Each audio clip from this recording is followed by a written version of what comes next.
Chers frères et sœurs, l'évangile de Saint Jean, qui est construit autour des sacrements et qui développe longuement l'enseignement de Jésus au cours de la dernière scène, est pourtant le seul qui ne nous rapporte pas explicitement l'institution de l'Eucharistie. À sa place, en quelque sorte, il nous raconte comment Jésus, avant de célébrer la première Pâque chrétienne,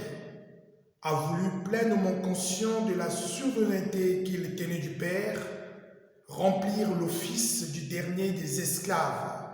en lavant lui-même les pieds de ses disciples. Or, c'est justement ce récit de Jean que l'Église a choisi de lire, bien mieux de mettre en acte pendant la messe du Jeudi Saint. Aucune parole ne pouvait mieux que ce geste de Jésus et le commentaire qu'il en fait lui-même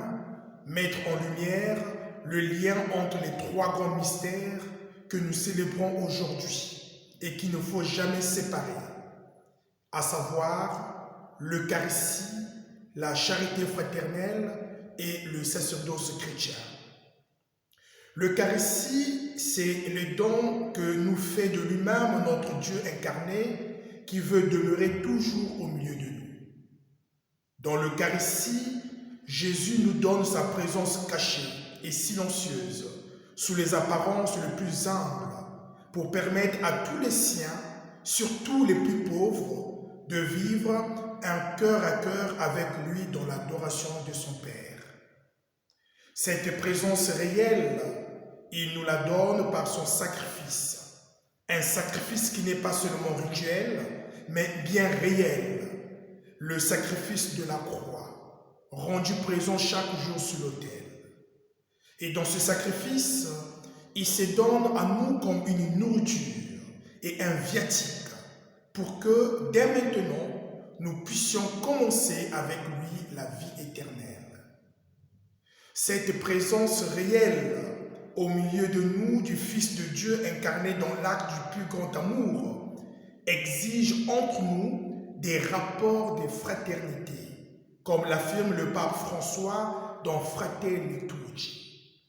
une charité fraternelle à la ressemblance de Jésus lui-même. Enfin, cette religion de l'Eucharistie et de la charité fraternelle implique un sacerdoce tout nouveau, où le prêtre n'est pas un maître, un chef, un directeur, comme dans les entreprises et les assemblées humaines, mais un humble serviteur, un ministre des sacrements qui prépare les fidèles à recevoir l'Eucharistie et qui se met au service du sacerdoce commun de tous les fidèles. Que la prière maternelle de la Sainte Vierge Marie nous aide à prendre conscience qu'en mangeant la Sainte Eucharistie, nous sommes le corps du Christ. Je vous souhaite à toutes et à tous une bonne montée vers Pâques.